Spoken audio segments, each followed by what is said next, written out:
and we are entering our final talk of the day here at the Impact Stage. And we have Matt Schulman, the CEO and founder of Pave. He was previously an engineer at Facebook. He holds degrees in computer science from the University of Pennsylvania and a business degree from the Wharton School of Business. Matt has had a lifelong passion for helping people fully understand and take control of their personal finances. Outside of work, you can find him mountaineering in the Andes or backcountry skiing in the Rockies. Joining Texylvania from San Francisco for a conversation on from idea to $400 million company in 2 years. Please welcome to the Impact Stage, Matthew Schulman.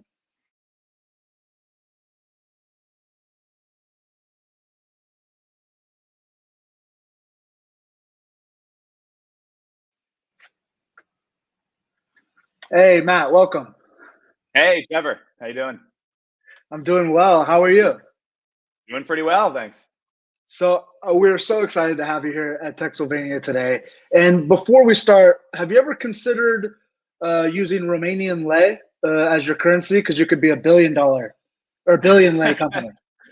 Put it up at one figure. It's a good idea. That's a great idea. Yeah. I'll take that to the next board meeting. I was just joking about it. So we have you here today, CEO and founder of Pave, which is works in HR, kind of this IT space. And I wanted to ask you, could you please talk to us a bit about the inception of Pave, the idea, and how it became a company? Yeah, absolutely.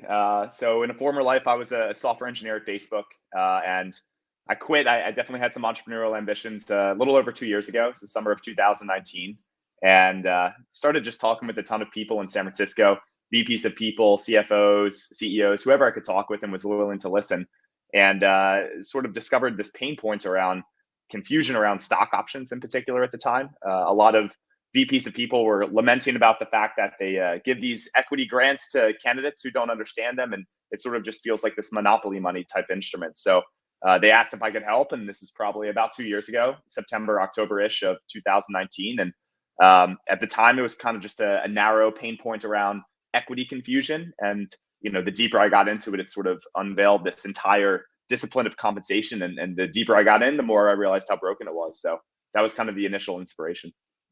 And so obviously, for all of our listeners out there, especially in Romania, a $400 million valuation means you're solving a $400 million plus problem. So, I mean, does that relate in a way? How much your valuation's worth versus the bigger the problem you're solving? Yeah, I mean, I think compensation is one of those things where it sort of is very close to the most expensive part of a business, which is payroll and paying your people.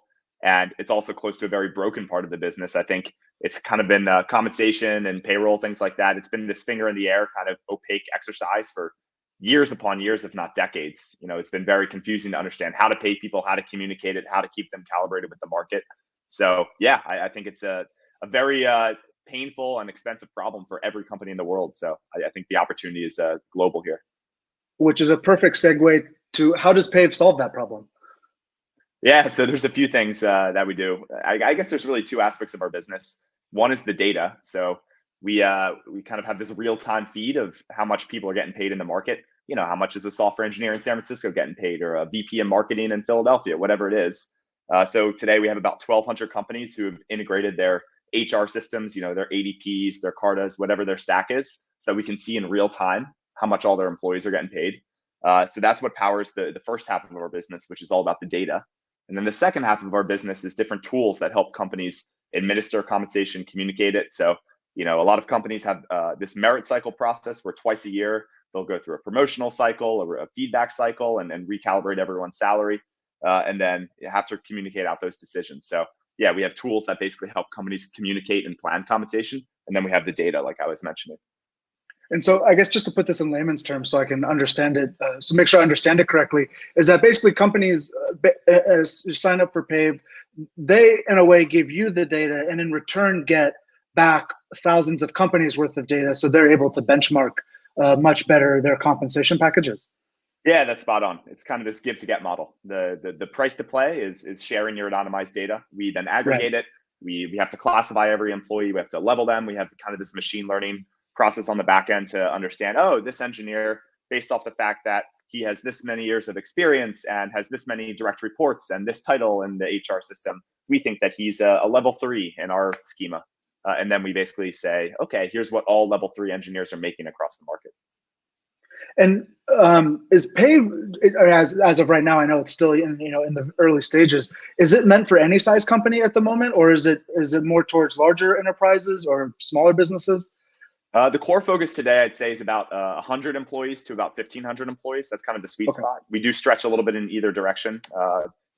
Slightly. I mean, for instance, we work with Shopify, which has 10,000 employees. So occasionally we'll work with larger ones, but we're trying to be pretty judicious about that focus, kind of in that mid-market segment today.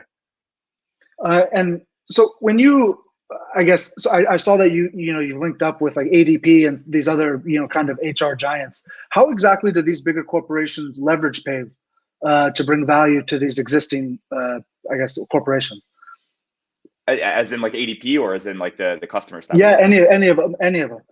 Yeah, I mean, for the customers, there's two different ways that they'll sort of like enter our ecosystem or influence. One is with that data product. So, the pain point there will be, oh my gosh, we're in this like post-COVID market where there's remote work and there's the whole great resignation trend, and things are just moving so quickly. Software engineering salaries have increased more over the last 6 months than any other 6-month period in time in the history of the world, probably.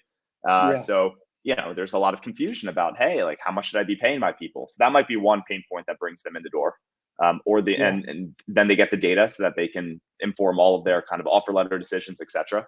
How much to pay a person. And then the second way they might come in the door is they might be really struggling with how to communicate total compensation to their employees, or how to sort of plan and there's kind of this whole like algorithm on the back end that companies do where it's like, oh, if a person receives and exceeds expectations rating and has been at the company 2 years and is at this level, well, let's give them a 4.5% raise or something like that. So we basically take all of that logic and then put it into software. Okay. Yeah, thank you for that. And I also want to say, I do see the extreme value in benchmarking, because I guess a lot of companies probably have a hard time knowing quite often what exactly to offer to people in certain positions and what's competitive in the market. And that could be maybe one key to why companies are missing out on talent. I guess 100%. It's because of this lack of benchmark. The pain of losing an offer because you weren't paying that person the right amount, or you were underpaying and the market's moved kind of underneath your feet is extremely visceral. So that's a huge pain point. And I guess more broadly speaking, I think compensation in general is pretty broken. We're starting to leave the dark ages, but we've been in the dark ages for multiple decades here. And one of the reasons I say that is because it's kind of this, again, like black box of opaqueness where there's a lot of inequities. It's not transparent. It's not fair. All the constituents in the ecosystem don't have the same information. So there's this huge information asymmetry. And as a result, this is how inequities evolve. Yeah. Well, I was just going to say also culturally, because if you go to Romania, everyone knows each other's salaries somehow. I have no idea how. But no, I'm being serious. In some cultures, this is very much an open thing. I know in the United States, obviously, or North America, it is not. Like you said, it's this very opaque black box.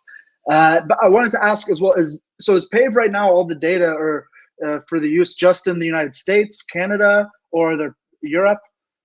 So we have some data in Europe. I'd imagine we probably have a few data points in Romania, but we don't view what we have as a critical coverage yet in Europe or other locales, even Canada, honestly. So we've kept the focus today mostly to the United States. And our goal, I'd say, over the next 6 to 12 months is really dominate the US. I call it kind of getting escape velocity. There will be a certain moment in time where we've tipped enough of the market that will have such a gravitational force from our data asset and this kind of data network effect that the rest of the market will just come into this Pave ecosystem. So we need to achieve that escape velocity in the United States. And once we have done that, that will sort of enable us to go after our second chapter in our company existence, which I often call the world tour, which is, hey, we built this playbook in the United States where, we started with a couple single player mode tools. We built this network of data. We brought the two together. And then we achieved this escape velocity. Well, let's take that playbook. It's going to look a little bit different in other locales, but let's go to, Europe and take over Europe and dominate there. And maybe the playbook involves going through London and the influence of the VCs in London to sort of like get the rest of tech in Europe. Maybe we'll go to Tel Aviv. That's another densely connected market. Or maybe we'll go after adjacent spaces that aren't exactly tech, right? Because at the end of the day, even if you're a hardware store in, Philadelphia or, a restaurant in Romania, you still got to figure out at the end of the day, how do I attract talent? How much do I pay them? How do I keep them calibrated with the market? These are all problems that are ubiquitous for any company in the world, regardless of what your makeup is. So I think to really de-risk that higher level hypothesis that we have of the ubiquitous nature of compensation, we'll want to go after sort of parallel verticals in probably in the United States. So we'll pick 3 markets abroad, and then maybe 2 parallel verticals in the States, and really try to dominate them with that playbook that we've built to get that escape velocity. Yeah, well, it's only been 2 years, right? You didn't expect to dominate the world so soon, but I did want to ask, because I think a lot of our we get that question all the time, especially because today the labor market is so globalized, right? So if you're a tech company in Sunnyvale with 1,000 employees, odds are you also probably have engineers in Asia and Europe, have workers maybe in India. So yeah, we get that question all the time, and it's a huge hole for us today. So we got to solve it. Okay, yeah, and so I'm going to pivot just a little bit here, because I know a lot of the makeup of Techsylvania is a lot of software engineers, a lot of technical people who have just tremendous skill sets, are just really, really talented, but maybe they lack the know-how or maybe the appetite for risk to maybe do a startup on their own. What was it for you that made you decide that I can do this? You know what I mean? I don't have to be a software engineer. I can go and be an entrepreneur and build out my vision. Yeah, good question. A couple anecdotes here. One is, so when I graduated from college, I had always wanted to travel. So I took a little bit over a year off, and I was pretty much like living out of a van most of the time in New Zealand, but also South America a lot, India for a while, kind of all over the place, Alaska for a bit. And I was freelance coding. So I was doing all these random coding gigs, like usually for American clients, but sometimes local clients. Like I was in Ghana for a month, like doing a gig there. And it wasn't like the most money, but it was like just enough money to get by and sort of like live out of the backseat of a van for like a little bit over a year. So I sort of fell in love with like just the 0 to 1 kind of creation, just like building things from the ground up. And I was very frugal, but I was having the time of my life. I love to climb mountains. I love to ski, and I was able to do all that. I was mountain biking, rock climbing all the time. So I sort of realized that like, hey, like, what's the worst case scenario here? I just have a fun time in another year where I'm just like coding all the time and like building apps and stuff. And like, think life could be a lot worse, because I just had the best year of my life when I was traveling. So I think that sort of like opened my eyes that, hey, you don't need to like have this like stable sort of income. Like there are different paths towards like intellectual stimulation and just like fulfillment in life. So that was really fun. Then I went to Menlo Park and was a software engineer for a couple of years. So I'd saved a little bit, so enough to sort of like, San Francisco is expensive, but enough to like just sort of get by for, I had like a year or 2 years of runway. So that was kind of like the context at the time. But like, what really put me over the edge is, I was pretty young, and I was at Facebook, and it was a great place to learn, but I just didn't feel like I was fully like engaged or like fully utilizing all of my energy. And for instance, like I would try to like push these new features or like pitch these new app ideas that would exist within Facebook, and then I loved it. So don't get me wrong, I'm not like trash talking Facebook. It was an amazing place to work, but it's just different. It was like a 50,000 person company, so I'd have to get approvals from marketing and comms and politics, like all over the place. And it just didn't have the same magic that I had felt when I was doing that traveling for a little bit over a year and just freelance coding and basically doing whatever I wanted. So I said, you know what? I don't have much to lose here. Let me take the risk. Let me go for it. So that was sort of how I got over the edge. But then I think what got me more into like the realm of entrepreneurship is, I had honestly made a mistake for the first like 3 or 4 months here. So from June when I quit at Facebook until like September, October, about 2 years ago, I had this like 3 to 4 month period where I basically just was building and I was like coding every day and not really thinking about the market or like how to actually make a business. So I made this kind of app that was like a better Mint. If you've ever used Mint, it like synced with Dwala and with Plaid. You can move money around, you could sync, had all these like automated savings plans set up. And then it's a personal finance app. Sorry. Yeah. Yeah. For everybody who doesn't know. And yeah. For Mint. Yeah, exactly. And so then I tried to sell it. Like I tried to go to market in like September or October of 2019. I was trying to tell companies, hey, I've got this new personal finance app. It's a great new employee benefit. And it was just like crickets. Like it did not have engagement on the sales side. And that was the first time I'd ever like sort of delved into more of the go-to-market or more of the sales. And it was like very disheartening to have spent 3 to 4 months of all-nighters and all my blood, sweat, and tears into building this app and then trying to sell it and just like not having engagement.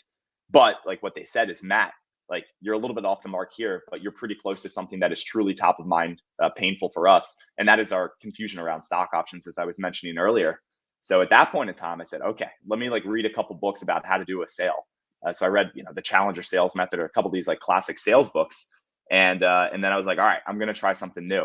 And so I paid for, it was like LinkedIn Sales Navigator, paid for HubSpot, paid for Seamless AI, which is like a list of emails essentially. And I sent out this cold email blast to, it's like 100 VPs of people and 100 CFOs. And I'm like, hey, my name is Matt. I'm an early stage entrepreneur. So don't worry. I don't have any product that I'm trying to sell you.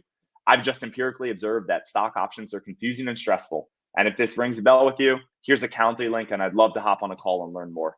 And so I sent out these 200 emails, and I think it was like 59 people responded and booked time on my calendar. So I'm just getting Calendly notification, etc. Yeah. And that was like the first truly like magical moment where I like felt this crazy underlying energy in the space. And then I just became addicted, and I became addicted with all these customer calls. And then, yeah, I mean, I didn't really code too much for about 6 months or so, because I was just talking with customers. And that was basically like the foray that really got me into entrepreneurship. I'd say the first 3 to 4 months were kind of, a little bit misguided, but like, still intellectually stimulating. But where things really got started was like September, October of 2019. And then from there, everything just like took off. Yeah, so there was a talk earlier too from a speaker, a VC, Gil, in London or Tel Aviv. Yeah. He was saying the exact same thing that you're saying about how enterprise sales, or the market knowledge, is actually the most important part of your startup, which a lot of people, have this brilliant idea, but it's kind of what you just said. If I heard you correctly, it's that it doesn't matter how brilliant your idea is if people don't realize they need it. That's correct. Yeah. Or if people don't need it. And so basically what was a turning point for you, besides the abroad, which is actually probably more beneficial than anything, knowing that you can live like that you don't need a corporation. But it was really when you started to talk with people who had this problem is when the tide started to turn for Pave. Exactly. That's when I first felt like a flow state where I was like, wow, there's something that just feels right. It was when I was talking with customers, and you'll know it. You'll see like their eyes light up. You'll see the pain or you hear it in their voice. That was when I felt something good. And then, so where'd you go from there? So at that point, I was having the time of my life. I remember it was, late 2019. This is pre-pandemic. So I'm just like running around San Francisco, getting on the Muni. It's like the public transit here. And every day I would just like, try and talk with as many customers as I possibly could. I formed I called it the customer advisory board. So I think like 14 of those initial 59 phone calls yielded a person who was willing to give recurring structured kind of feedback and advice. So I'd go to them and, sort of send them surveys of like, hey, on a scale of 1 to 5, how much does this pain point resonate with you? Or what about this value prop, et cetera.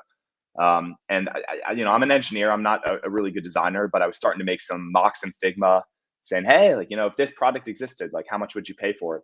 But I think the key here is that the lesson I learned from that, first experience of like 3 to 4 months with that personal finance app is that my goal was to really try to de-risk the business before writing any code. So coming into 2020, I remember I was like, all right, like I think there's something here. It feels like there's an energy.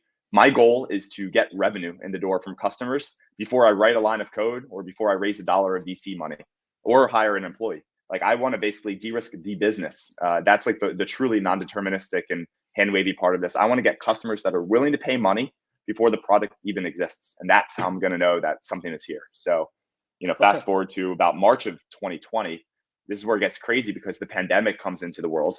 And, I'm scared, and my parents are like, oh no, what have you done? You had like a stable job, and now it's like a pandemic and the world's shutting down. And Sequoia had released their Black Swan memo. It's a wild time. But this happened to coincide with when 3 customers all basically signed a contract, like a annual money paid up front, like a typical SaaS contract, saying that they wanted like this initial prototype that I had promised them. And that was like the next magical point. It's like, wow, customers actually are putting money where their mouth is. And so that was like the next, it's a huge milestone, was getting money from revenue before the product had even been built. Were those first customers the ones you reached out to initially on those first 200 emails? Yeah, they were all sourced from that initial kind of email blast, pretty much. Yeah. So it really was like the real validation, and it kind of was a few month process, I suppose. Exactly. Yep. 100%. Yeah. And so obviously you got 3 customers at that time. Wait, so we're in March or April of 2020. Yeah, it's like mid-March. It's like right when the pandemic was starting. I remember like, there was this 1 week in between period where like, the offices were like in hybrid, like half shut down, half not shut down, because we didn't really know what the pandemic was at that point. And that was when Mhm. one of the deals closed. I was like in the office. I remember it was half filled, and it's like, okay, let's sign the deal. And so 3 customers, you probably have had more since then, if I'm guessing about if I'm reading the valuation correctly.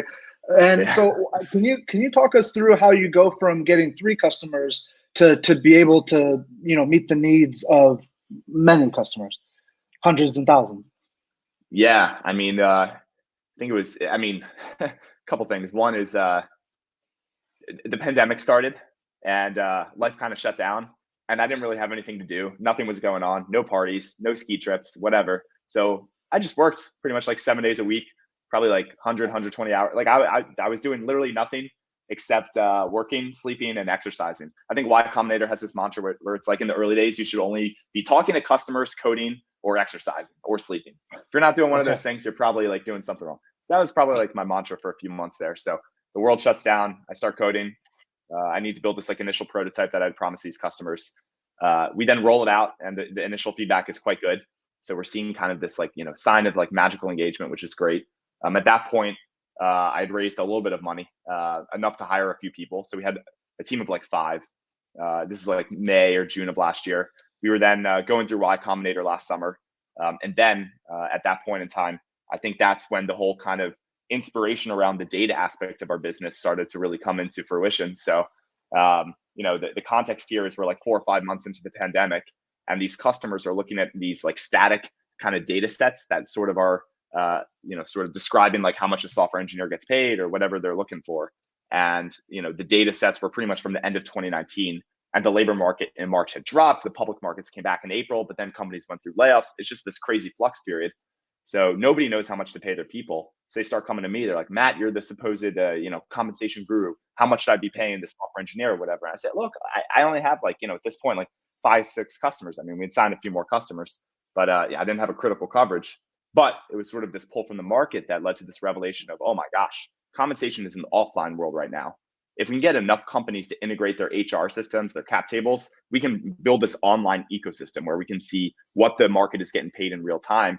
So that was kind of this like very broad vision. It was like an explosive potential business model. It was a path to an unfair distribution advantage. And that was the sort of vision that led to our Series A. So I'd say that was the next key inflection point. We raised our Series A around Labor Day weekend of last year. We officially announced it in December, but I think we closed in like September, so about a year ago. And yeah, I mean, we were working with A16Z. Having their support was amazing, and I'd say that was like the next really, really big inflection point. Like, wow, this business is going to work. Like, this thing's actually gonna happen. And then did you use like any certain techniques to be able to meet with VCs to hear you out? Because obviously, I'm sure you had to pitch to a couple of them. Do you have any suggestions for how to contact them besides having a dope product? Yeah, I mean, I can give some like general advice, and then I can talk about like some of the nuance in our case that was really interesting. General advice is the best way to get leverage with VCs is actually to not talk to them until you're ready. Ignore the distractions. Don't talk to them. But then when you're ready, like put everything in a very concentrated like 1 to 2 week period and talk with all the VCs at once, because it will create this like FOMO effect. It will just like be the best way to leverage your time and be super efficient. And meanwhile, like before you talk with them, you can focus on what truly matters, which is like getting more customers, writing code, building product, and like repeating this machine. That's the biggest piece of advice I can offer. Do not get distracted. Yeah. VCs will be bombarding you because they want this information. They want to understand what's going on. They want exclusive access to you, like as an entrepreneur. But it can be very overwhelming if you just take all these meetings. So I pretty much would ignore all the meetings until I was ready. So that's my general advice. What was interesting in our case, yeah, go ahead. No, go ahead. No, go ahead, please. I'm sorry. I was going to say, like in our case, what was interesting is that compensation is a pain point that also sort of applies to VCs indirectly, because their portfolio companies often will come to them and say, hey, VC, I'm trying to hire my first like VP of engineering. How much should I pay this person? And then the VCs are kind of like, well, I'm supposed to be valuable and like offer something to you, but I don't really know what to do. Maybe here are some like data sets that are stale that I can offer you, but it's not great. So when VCs would reach out to me, I would basically tell them, look, we're not fundraising, so I don't want to talk about fundraising, but I might be able to help you with your compensation pain points for your portfolio companies. And so I would get on these calls, and I think the VCs were a bit taken aback by the fact that I was like so explicit about not wanting money and instead wanting to help them. So in our case, I think that led to this kind of like very intense, like, backdoor kind of rumor mill, I suppose, that like built up our hype, especially around the Series A. And ultimately it led to an incredible distribution strategy. We now work with about 35 VCs to run like comp surveys for their portfolios. But for us, it was a way for me to meet them without me asking for money. So that was kind of some nuance in our case, but that's not general advice, because that just happened to opportunistically be relevant in our case. Yeah, no, I was just, what I was trying to say earlier is that's a little bit counterintuitive, because so many people want VC's attention, just any VC, you know what I mean, to hear them out. But you're saying, which does make sense, is wait until you're ready, and then get on that. Wait until you're ready and then explode. Do it all at once. Yeah, that's right. Yeah, I like that strategy. I don't know about anyone else, but that's my strategy for most things. So I have one more question for you. I know we have 4 minutes left, so I do want to gather some last thoughts as well. But did you ever pivot from your original idea of Pave, or is Pave today more or less what you envisioned it would be when you reached out to those 200 or so CFOs? Yeah, it's funny. We were just having a strategy talk last night, and I think pretty much the strategy has remained unchanged. We have added different pillars and pieces to the puzzle, but I think one of the reasons why we've been able to grow relatively quickly over the past year and a half or 2 years is because that same kind of vision of like the data plus the tools, bringing them together, it has pretty much been the same the whole time. Yeah, wow, that's impressive, because usually there's a lot of pivots you hear in startups that like actually. Well, the main pivot for me happened from the personal finance app into this like new kind of world of compensation. So that was absolutely pivot, and like I had written a whole code base that no longer exists. You know what I mean? Yeah. No, it's really cool, and I wanted to say we have 2 minutes left. So what's in store for Pave in the future, and is Pave coming to Romania? You know, Romania has tons of great developers. So I do have to give a shout out to my Romanian devs out there, because they're good. So awesome.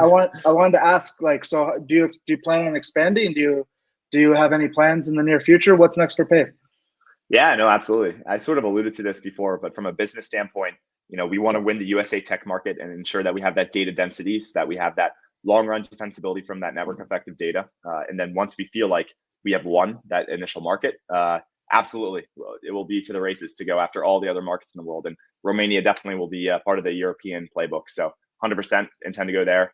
And in terms of team growth, today we're at about 60 employees, and we're starting to open up a little bit more of remote engineering hiring. We have 5 engineers that are remote in the UK right now, but hey, if there's any good Romanian engineers, we'd be all ears to work with y'all as well. There's a lot. I can confirm from experience. There's a lot. So I do want to close out by saying, if you like rock climbing, mountain biking, all this stuff, you got to come to Cluj. You got to come. It's a match made in heaven. Everything is there. So hopefully in the future, we can see you live in person at Techsylvania in Cluj. Would love that. Hey, maybe next year it'll be in person, and then I'd love to join. Yeah, I hope so. For me too. I hope so. So Matt, thank you so much for your time today. Really appreciate it. It was a pleasure to talk to you. Pave is really exciting. I'm definitely going to keep my eye on it. And is it pave.com? Pave.com. Yep. Pave.com. It's easy. It's simple. So thank you so much for your time today. And hopefully we'll see you back at Techsylvania in the future. Sounds good. Thanks, Trevor. Appreciate it. See you guys. Bye-bye.